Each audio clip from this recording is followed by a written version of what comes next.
আসসালামু আলাইকুম। আপনারা যারা ব্রুনাই যাবেন, ব্রুনাইতে বিগত বছরগুলোতে অনেকে অনেকভাবে গিয়েছেন। সেটা হচ্ছে অনেকে স ৬০ থেকে ৭০,০০০ টাকার ভিতরে গিয়েছেন। আবার অনেকে ৩-৪ লাখ টাকার ভিতরেও গিয়েছেন। আমি বলব ভাই ২ টাই কথাই রাইট। মূল কথা হচ্ছে আপনারা ৬০ থেকে ৭০,০০০ টাকার ভিতরেও যাইতে পারবেন। ৩-৪ লাখ টাকা বা এর ঊর্ধ্বেও অনেকের খরচ হয় বা হবে। ২ টা বিষয় পার্থক্য হচ্ছে আপনারা যদি সরকারি কোনো সংস্থার মাধ্যমে যান তাহলে বা বুয়েসেল এর মাধ্যমে যান তাহলে কিন্তু ৬০ থেকে ৭০,০০০ টাকার ভিতরে অনায়াসে যেতে পারবেন। আর ব্রুনাই দেশটি এখানে আবহাওয়া অনেক ভালো, ওয়েদার অনেক ভালো।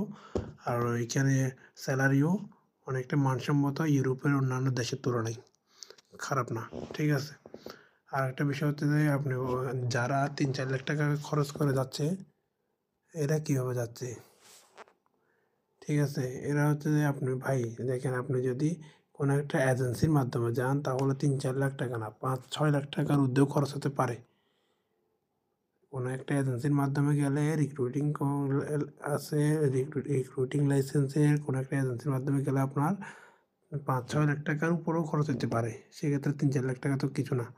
তাহলে যারা নিজে বা সরকারি কোনো বুয়েসেলের সংস্থার মাধ্যমে যাবেন তাদের ৬০ থেকে ৭০,০০০ টাকার বেশি যাবে না। তাহলে আপনি চিন্তা করেন কীভাবে যাবেন।